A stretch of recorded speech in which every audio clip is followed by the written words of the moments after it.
Well, Welcome. Hello. Welcome back to, Welcome back. or welcome to. Welcome to. Both of those things can be occurring At the same time. Mm-hmm.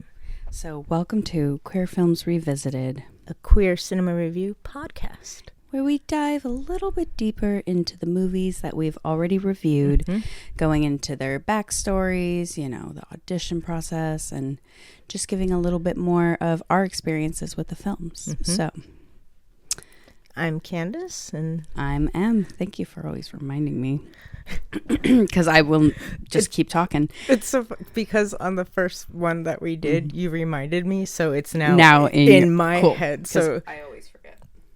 So it's literally that thing where I'm like, oh, Yeah. right. So There's like cat hair everywhere. I'm sure there is. Okay, so this is episode 3. We are doing The Intervention. The Intervention. I am very excited for this. I'm very excited for this. So much to say. First, a feat, For Clea Duvall was the writer and director. Clea Duvall being the writer-director, previous co-star on But I'm a Cheerleader. And this is her directorial debut. And the budget on this film was $450,000. To put that in perspective, the movie she starred in, what is this from, 2016? The movie she was in 16 years prior had twice the budget. Right. So But I'm a Cheerleader had double the budget her movie had. And what she was able to do with that. Like, phenomenal. And also a testament to who she is to her friends. You know what I mean? Like, right. Nobody shows up and helps if you don't make good relationships. Yeah. So let's talk about where the story originated. Yeah, I think that's pretty interesting. Yeah, we were, doing our research, and we saw some interviews, which were really satisfying to watch. I think I'm gonna link all the. I will link all the. Oh my god, I'm so sorry. I'll link all the interviews we watched, but it apparently was Clea Duvall was kind of writing this script. As she said, she was kind of in this place in her life where she was becoming very aware of herself and realizing maybe she's been focusing on other people's problems more than her own. And so she wrote this movie with her friend Melanie Lynskey. 100%. She wrote the script for her to play. And so yeah, I thought that was really awesome, the self-awareness of it. And then like cute little moment where she was saying, in one of the interviews, she was like, I really realized, like, I put myself into this, like, when we were editing. And the way Melanie Lynskey was like, since the first draft, it was just like, though that's a friend. She didn't realize that the main character was even more like herself than she thought. Yeah, and exactly. So that so they were saying it's like 2 times of this 2 levels of self-awareness. Yes. She was just becoming aware that maybe she doesn't need to like input herself into other people's lives so strongly. And so she's writing this whole movie and doesn't even realize, like, this character, I don't know if she they never talk about any sort of alcoholism, right, or but the main character in the movie, I need to get better. Annie. Because I wanted to say Abby, and I was like, I don't think that's right. Yeah, it's Annie. Annie is played by Melanie Lynskey, and she's apparently got a little bit of a drinking problem, but her main focus is her 2 friends who apparently are just having a really having a tough patch in their marriage. It seems like they have children. They're looks like he's seeking like a promotion, and it's definitely tense, as nobody's gonna argue with that. But yeah, go on. Like it. I think I don't know.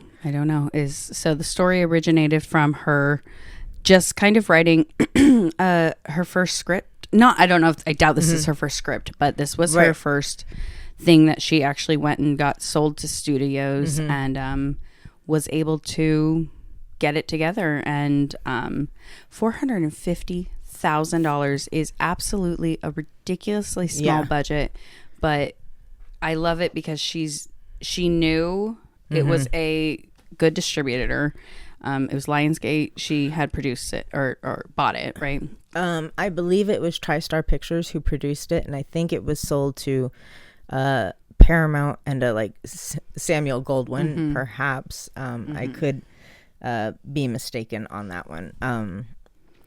But yeah, definite big studio backers. Yeah. And it's a great film. Like what I interrupted earlier, but like her whole intention of that weekend was to actually intervene on her friend's marriage and say that she thought it was best that they got divorced. That they get a divorce. And so that's the whole premise of the weekend. So it's really that kind of thing where obviously if Clea's writing herself into this was very involved in other people's, and like she said, she was pretty judgmental and stuff like that. And so it's like this, she said she had that personality type that always thought she knew best. Yeah. And so it's really awesome that she was able to write a character that is expressing all these things, but very funny. The story, funny. Like she wrote a really funny script, and make levity of a hard subjects. That's pretty impressive.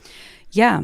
We, in our first review, I remember we were talking about like the difference between queer films and films with queer characters. Yes. I think this was really a kind of Heavenly Creatures, but this one, this film is really the first movie that was like not a queer movie. And she kind of emphasized that point that she just wanted to write a movie where queer people are normal. They're just characters. They're just characters in it. It's not the topic. It's not the main focus of like, oh, but the gays are here. Like, nope, just are. Yeah. We clocked that in the review. I thought that was really cool. So in her interview expressing her actually saying that was really nice because it felt very relevant to our journey with this. So what is the writer, director, same person? What were her thoughts on this film? I think she really embraced it. Like, I mean, again, that budget, what she did with it, like she, they got a location. It's based in Georgia. I think it was filmed in Georgia. They stayed at one location. She actually lived on location at the house, right. And she was able to film all of it in 18 days. 18 schedule. Yes, 18 days. 8. And that makes it easier for your friends to come in and like be like, yeah, let's do this and like have a good time. And it also on the budget, like right, it's very, very impressive. I think in the interview she seemed very happy with it, and I remember watching it the first time and being like, oh, this is somebody who wanted all these storylines in there, but it works, you know what I mean? And can you think of any of the ones like what are some of those underlying gay stories that you noticed in there? Like what's the one that's standing out to you? I feel like I'm drawing a blank suddenly, but I think just kind of the I feel like I'm drawing a blank, but maybe the kind of like give and take of like them not moving in together or like, I am drawing a blank, so I will come back to that. But I was like, but like, because again, they're just characters in it. And, I think that, I really am drawing a blank. I just remember you said it first time and you've mentioned it a lot, so I was like, what were those things? Like the only I don't like know when they're there's a scene where Clea Duvall and Natasha Lyonne, who are besties in real life, are playing the couple in the movie, and God, I need to write down the characters' names. Jesse's the main. Jesse's Clea Duvall's character. Correct. And Sarah is the girlfriend, Natasha Lyonne's character. Yes. It's Sarah, right? Yes. They're having a bickering fight at the end, Mm-hmm. and in the film, and yeah, you know, Sarah is like, you know what, I miss sleeping with men, and you know, she talks about, she's like, you know, when I tell you your strap on feels real, I can tell the difference. That's one of the funniest points in the movie. I won't spoil it if you haven't seen it. Just little note to any listener, like, watch this movie. Oh, definitely watch this movie. If you know Clea Duvall, if you've seen any of her films, I mean, if you've seen any of the previous films, you know, she was in But I'm a Cheerleader and The Faculty, and you know, that was a wild ride. Oh my God. That's when I first like saw her, and I was just like, who's this chick? Yeah. You know, and so evidently my people. Yeah, I was like, oh, I think I recognize you. And so that was really cool.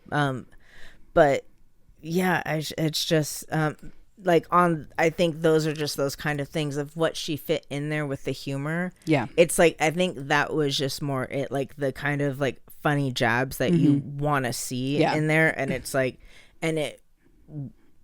but it all played well. You know what I mean? Like one of my favorite scenes is Jesse chasing Sarah literally wet after that line, and she shoved her into the lake, like, and then the next cutaway is them just running across the lake. Spoil it for them. This is definitely one of those shows where watch the movie, the deeper dive. Yes, watch the movie. There's so much to it though. But it's true. So no, they have really good humor with the characters. They have a young Lola. Her name's Lola. I love you just pointed that out. You're like, oh, like Lolita. She is, because she's young. Lolita. She's they say she's 22, and my math was not adding up because one of the jokes is the guy who's dating her and brings her, he's like, oh, Titanic, was she born when it came out? No. But I explained it to her, and now she knows how the ending is. Like, that's hilarious. That cast was so phenomenal. Beautiful. Yeah. I appreciate everyone in that cast so much. Yeah, we know that Melanie, this role was basically written for her. So her and Clea Duvall go way back. Yes. Obviously. And then Natasha Lyonne, I love how she talked about being this far into their friendship. It was really comfortable for them to be close and touching in this film, opposed to their first film. Yes. Where they said it wasn't as comfortable. No. Like, what I also loved is the support, the outpouring of support from Melanie Lynskey and Natasha Lyonne, and that, like Melanie said, she literally cried, like watching Clea Duvall, you know, live her dream, being the director of this film, like the writer and director. Like, it was really happening for her. And that I loved really when she was talking about that. Yeah, she said the first 2 days she just kept crying, and I'm like, that's how a real friend should respond to your success. Yeah, is truly, absolutely happy for you, and you got to pull it together. Yeah. So they did such an amazing job. Let's note, so one of the lead roles was played by Kobe Smulders. Kobe Smulders. Yeah. She broke her leg the night before filming. That was not part of the movie. In the movie, she has a broken leg, and honestly, so rewatching the film and after listening to all those interviews, it was so funny because there's all these moments where you hear her coming up because you just hear the clack of the crutches, and I'm like, I'm sorry, this makes it so much funnier. Oh, and the fact she thanked her, like Clea Duvall in one of the interviews, she's like, I thank her leg, because again, there's also this thing, the fine line of like making your characters like vulnerable yet likable. If her leg wasn't broken, I'd like, this is a little salty. Yes. Huh? No, but because she has the broken leg, it's so good. Like they were saying, like, you're at the, you know, this is the couple who they're intervening on their marriage. Yes. And so, you know, Clea was saying to the husband of like, you don't help her. You don't help her. You guys are not in that place. That is not your relationship. And so like it's the house in the movie is this gorgeous Georgia house with this huge staircase. Huge. And she just clack. Clack. I'm like, oh my God. It's just this film truly was made by somebody who knows film. Yes, and enjoys it. That's what came through. It's like you know, it just, like we talked about the coverage, you know, so it's coverage is this will girl's make anything middle name. Yes. Like every person had a shot, every scene. And in 18 days.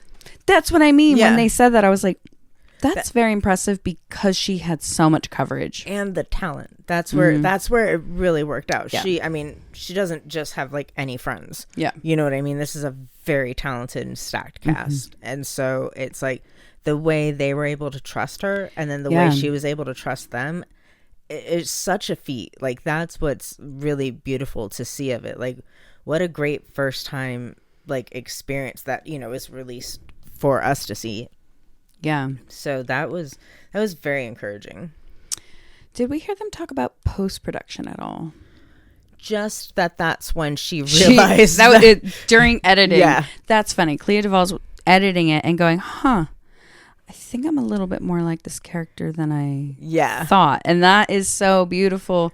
But that's, I think, why the character is so good and has so much dynamic range of... Is dynamic and range the same thing? No, dynamic means different ranges. The measurement. Okay. And so critics' response... I think it was received well. It was received well, but didn't make a lot of money.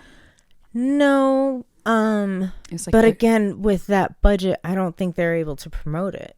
So there's no right. All they did were interviews. Yeah. So I think that like it's that kind of thing of like, hey, the studio, you may not get your money back, but I'm gonna have a movie I'm proud of on the budget you gave me. So it's because when the studio gives you a budget, that is literally going to the lights, the crew, the people, the set, so when you get to the end of it, you're hoping, because it's all been paid out now, you're getting some of that back. And she probably gave herself a salary like all the actors and stuff. They're union, so I imagine they... But still that thing of, realizing she probably didn't... I also know, like, sometimes first-time writer-directors will take one of those salaries. Right. Like, it's either the before or after. The director's salary. They don't get normally the salary of both the writer and director. Oh, I hear what you're saying. Yeah. So it is... Where did we... It's on Amazon? Yes, it's on Amazon. We rented it for, like, $3. Yeah. It's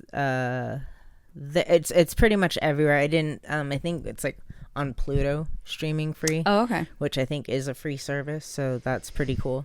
It's a beautiful movie with... It really is, and it's shot so well. No, it's got a storyline for each character that will hit you in the feelers each time. So it was so satisfying going back through it again, because I remember being very shocked at how much I enjoyed it the first time, not because I had any preconceived notions, just wasn't sure if it was going to be like, oh, that's a good film, but it was one of those ones like, I loved it. I loved it so much. This is absolutely a perfect film. Like, how can she not, like, that's something like, that's what I mean. Like, it's that thing where it's like, oh, like with the, who cares that the studio made their money back? Like, she can hang her hat on that film, you know. And I'm sure that's what lent to The Happiest Season, another all-star cast, you know. Right, which was one of our more recent queer cinema reviews, and we'll do that one. We'll do that one in the future. I'm excited for that one. It's a Christmas one. It'll probably be more around Christmas time, probably but will be. It was really, this movie and watching all those interviews made me really excited to go back to Happiest Season. Yes. And because this process has been so validating on my love and passion for film. Like, actually, like, I assume you have to love film to actually want to sit there and listen to the writer, director, and actors just talk about how it was made. I guess, like, and I do. So yeah. I'm like, oh, I love commentary. Yeah, you were the first person that I think I've ever known to, like, watch movies with the commentary on. And at first, I don't know how I felt about it, but I realized we started doing it on things that we'd seen a lot, like The Office. Like, we started buying the DVDs of The Office, and you know, you go through them enough, you put on the commentary. Right. And we tried the commentary for Friends. Yeah. And it was a little bit, it just wasn't that warm, fuzzy feeling you want when you're listening to the creators talk about it. So, yeah, I will note we are both dressed in matching Friends gear today. Doing? Because this movie is about friendship. It is. It's about friendship and how how you doing? No, it's such a good movie. So I love her take on millennials with Lola, because if it's like we checked it, if it's 2016, she's 22, like she's right there at the like cusp, and it's just like so representative, and just like the interactions like between them and her, like, oh, the way Melanie Lynskey or Annie, you know, was like, Lola, that's on you, you know, right, just like right. And when we come back tonight, Lola, put on a whole shirt. Like, so many good lines are given because this character is there getting to be just the this expressive free spirit, and she's not shown in a bad light at all. No. She does some questionable things. I suppose that's far more related to her character. Right. Oh my gosh, sorry. So, original thoughts on the film. Did I say that already? Our original thoughts? Yeah. Oh, no. I was about to. But so let's get into our original thoughts on the film. Like with the review, kind of? Yeah. We're going back. This is the, like, revisiting the review. You have better eyesight than me of keeping, like... That's okay. Thanks. Yeah, so I think that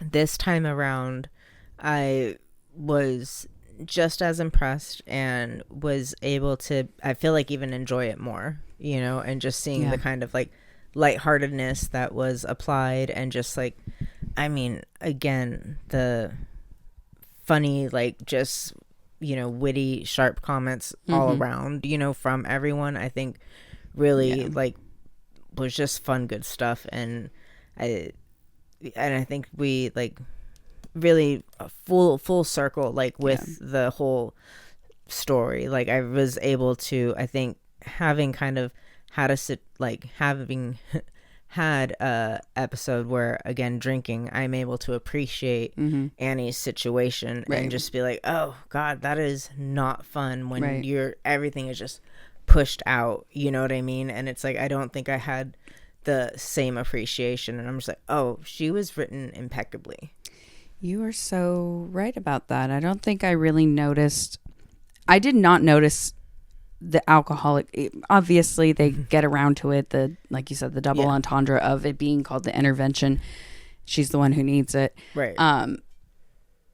But when we were listening to all the interviews and they were mentioning that Annie had a drinking problem, I was like, that did not stick with me. And so watching it again through, I was like, I don't know how that didn't stick with me before. So it makes a lot more sense now of, like you said, just how it all comes out and she can't stop. Just every scene, like, the poor thing is grabbing a glass of wine in every single scene. So good. Yeah. So good. Like, everything is written in a way, like, again, the broken leg, great, you know, like, I hope happy accident, right? Like, because every character was redeemable, you know, and, like, Melanie Lynskey's character Annie did some things, but because she was so funny, it was redeemable. Yeah. Like, the like straight girl being like, why didn't you ever try to kiss me? You know, like, why, you know, and I was just like, that's adorable. You know what always hurt my feelings? Yeah. You never try to make out with me. And then there's a scene where they're, you know, all kissing each other, and she's like still put out like, why aren't you? And she leaves and she gives her a peck, and I'm like, there you go, honey. Walks right over, and then when sitting back to her fiance, she's like, oh yeah, you. Yeah, hi, you. Yeah. Oh no, it's really good. I think I appreciated it even more this time around, and I hadn't gone to film school, I think, yet either. You started. I had started. Okay. I think literally, I don't even know if you actually started class yet. Yeah, I was like, that's crazy. Yeah, I was like, I don't know if I had with this first trilogy. I feel like we were trying to get that kind of in the bag. You were starting, and so we recorded them like 2 or 3 a night. Mm-hmm. Yeah, I do remember that. So it's a whole different perspective. It's very, very different. I saw the question original score, which always makes me think of music score, but we're actually talking about the number score. But I wanted to know that Sarah from Tegan and Sarah scored this film. Yeah. Mm-hmm. And so that was really satisfying listening to it and knowing like, because that's something I want to do is that kind of scoring. I was like, no, these are songs that sound like they'd be out on the radio, but it's actually written for the film. And so it's very well scored. So I think that's really cool. Clea called in her favors, and not like do a favor for me, but just like, I mean, I want to see Michael Bay do a $450,000 film. I don't know if that's he wouldn't know. He would not have that knowledge. You know what I mean? Yeah. Because when you're so far removed from it, like you don't even know. You know what I mean? And it's like, so that's what I was saying. I love this was a movie made by someone who knows film, and she knew what she needed. Right. You know, like it was no more.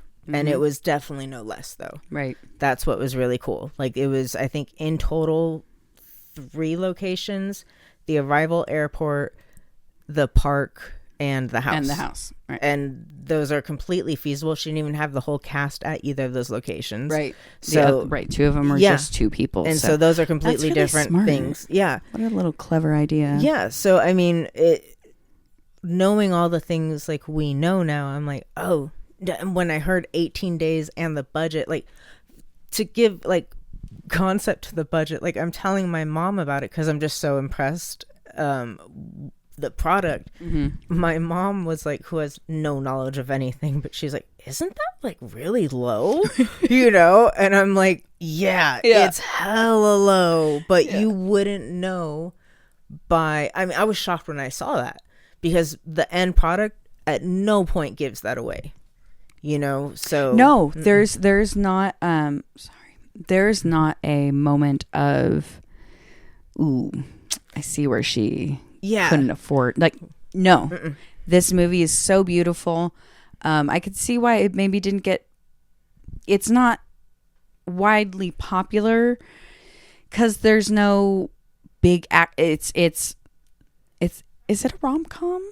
I was like, that is what they call it. Yes, it's a romantic comedy. It's funny and romantic. So it's on that level of it's not super exciting, but you'll laugh the whole way through. You'll cry.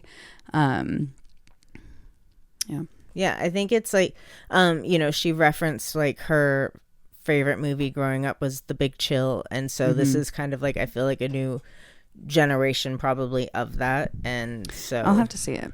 Yeah, I was like, it was there my whole life, but it also was kind of like, I don't know, like right up there with 30 something.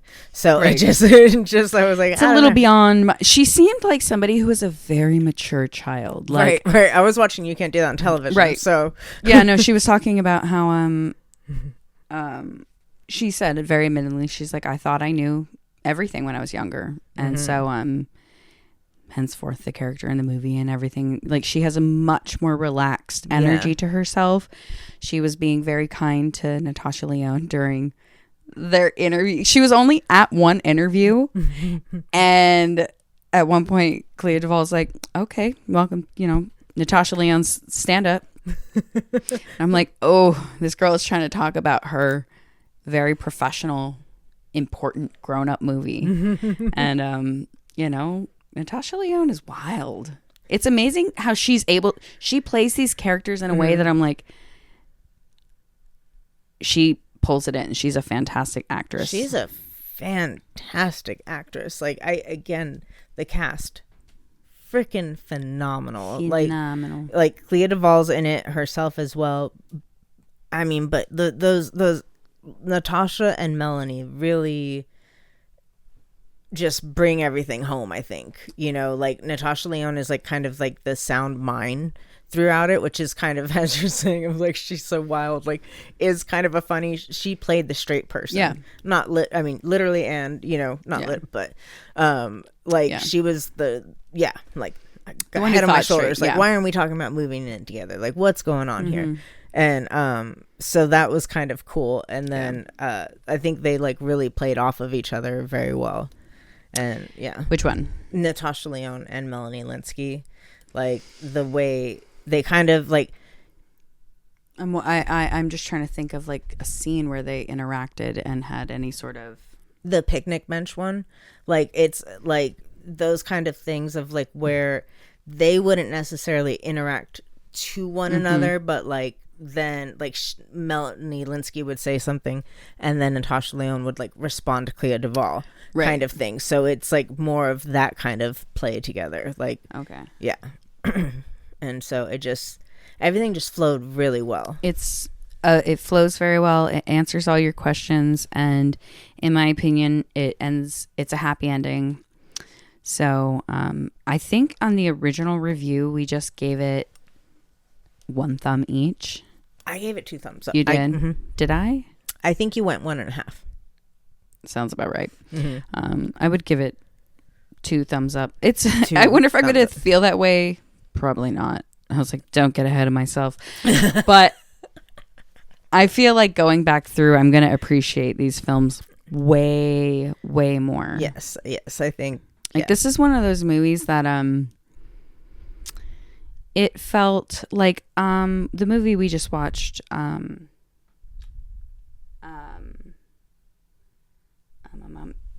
There we go. I was like, what am I hearing? It was your breathing into the mic. It was it's so funny because I was like looking at the corner and I was like kind of like having a scary movie moment, and it's probably because I was like scoring it in my head, and I was like, someone's just over there on the other side of the door breathing, and it's me. I'm sitting here. I'm like, is there somebody on the line? Okay, so hilarious. Yeah, so and then the other thing that we usually go over, the comments from the video. None. There were no comments on this one because I don't think people know to watch this movie. Like, I just looked up and saw Say Anything. I feel like it truly, in my opinion, I was like, it's equivalent to that sort of rom-com in the way of like, Say Anything is always actually, it's not a very exciting movie, right? But because of that boombox scene, everybody knows it. That I think is really important, doing the boombox. But the 80s really held on to that, like that moment. Like, no, we have to have this boombox over my head moment. So good. Just realizing, I was like, I just wish there was something from this film that we could hold up as that, and I feel like it's a good movie. Yeah, it's really. I hope we are inspiring more people to watch it. I really hope so, because it, again, filmed very well, so human, and it's real. It's very real, and the actors all like bring their A game. It's because of all the coverage, you feel like you're there. It's definitely very directed very well, and directed well, written well, edited perfectly scored, just so good. Let's see, where was she colored that film? God I'm bless. impressed as the Film movie. coloring. The movie is no longer the most impressive thing to me. It'd be if she colored that film. Yeah. But She's like, God, no. She's like, I wanted to sleep at night. She's like, there was only so much. Coloring film is digital film. Yeah. Is really, really hard. Especially with these like fancy movie cameras. I guess I kind of understand why they go with that neutral gray haze that. So then you can choose if it's a cold night and it's a hot day, like nighttime, daytime. Like, I love that you've been able to like point that out in films. You're like, you can so tell this was filmed during the day and it's turned into a night shot. And I think that is day for night. Yeah, that's pretty cool. So, what the film meant to us. Where were we when we first saw it? Well, literally. I think because I know you watched it once before me, but you didn't really remember it. So do you remember where you were? I think I literally watched it maybe like a week before, kind of, or honestly to see if we should review it. So I don't recall it being that big of a gap between the first time I saw it. Okay. I think it was in the same year for sure. But yeah, we watched it during 2020, right? Because that was right before you started school. So yeah, we rewatching our review, I could just see I had just that lack of awareness towards this film and kind of about it. I was like, oh, it's good. I mean, I enjoyed it. And now I really feel like, man, like 2020 really like changed people. Yeah. Like we see the world differently now. And so going back through, like if anyone hasn't ever done that, like hasn't rewatched a movie since 2020, like you should, because you're going to feel differently about it. At least that's my 2 cents. That's my hot take. I like your hot take. I think it's accurate. I think a lot has happened, that perspectives have definitely changed for a lot of things. Not every movie or show has probably aged well, but this one I definitely think. I think, yeah, and I believe that because you were about to start school, I remember you being just very, you watched this because it was a Clea Duvall film, and I just remember like you enjoyed it as a whole of like, wow, look what she did and how far she's come. I think that's definitely like what it, like where I was, that's where I was. But like what it meant to me was true like inspiration.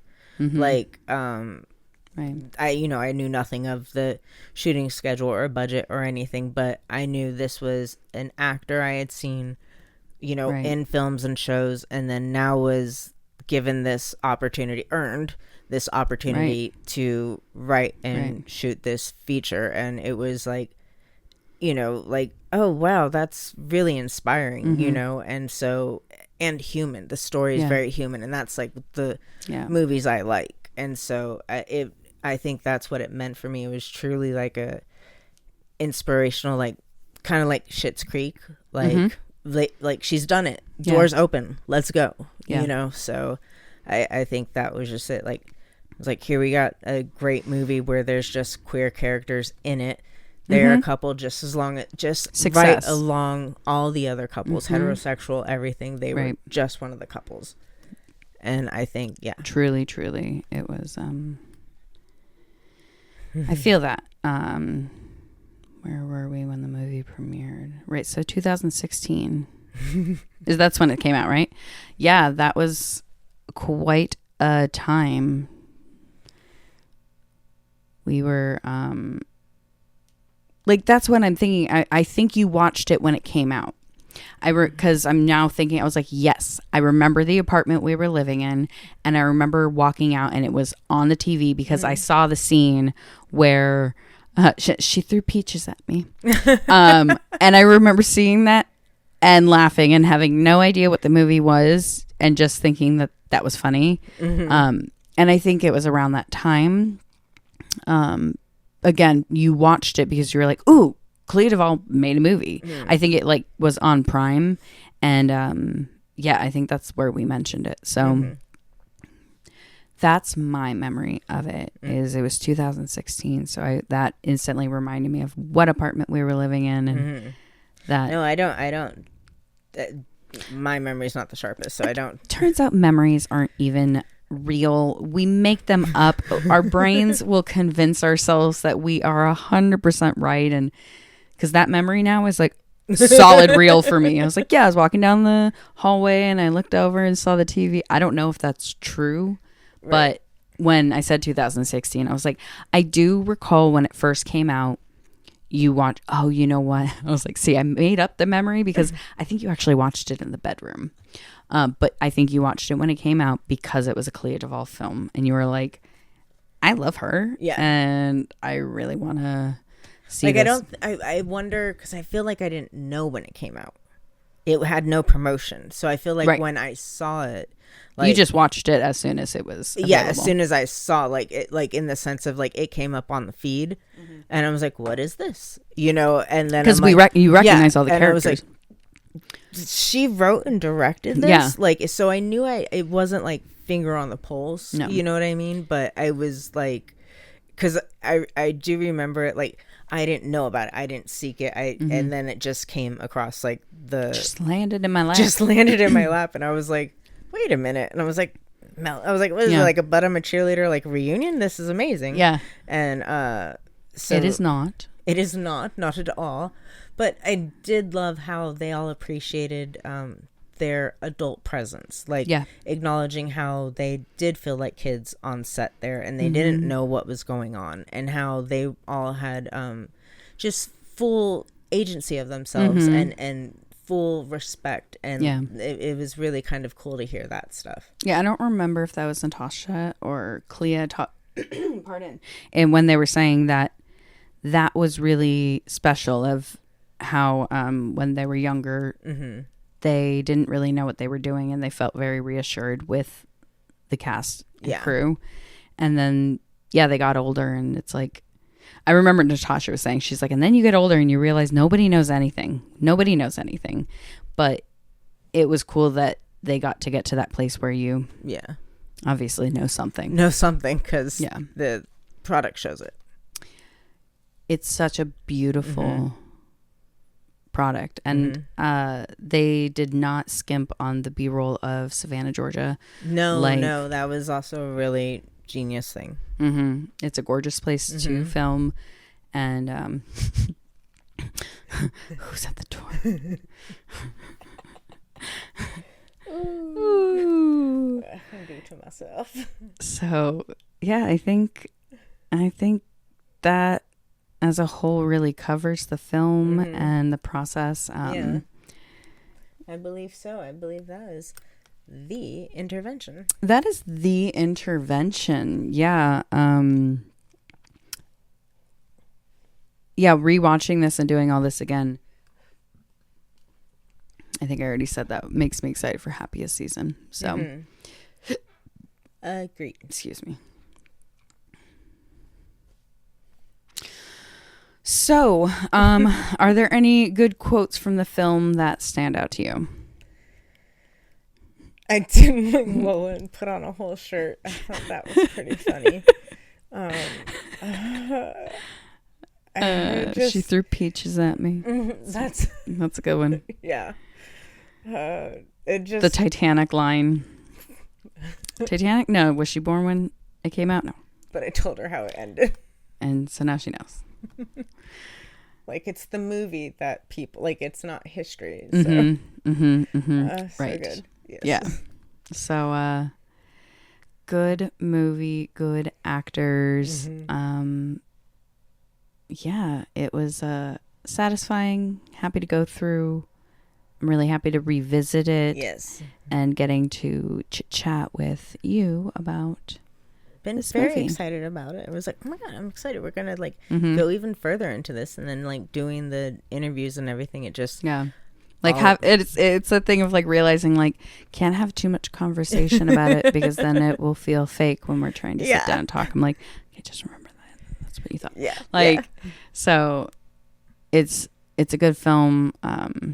We try and get it all done in one day of like the rewatching, the researching, and you can only do so much. You can only do so much, especially when, data transfer and things like that. So we got it. I really enjoy, we do all the editing ourselves, and this is just a very DIY podcast. At the beginning, we're really excited to see where it's going to grow. I was like, which way does it? I don't want anything. Yeah. Yes. Do we know off bat what is our next one? I don't. And That's okay. I know. That's okay. I don't want to get too far ahead of talking to people ahead, but so thank you. We hope you enjoyed the deep dive, and I hope you didn't get too wet. I'm like, I like that. I like it. I hope you're able to dry off and have a good evening. I hope you had a good time with us. I hope you had a good time with this deep dive. Gushy deep dive. Dishy deep dive. Gushy deep dive.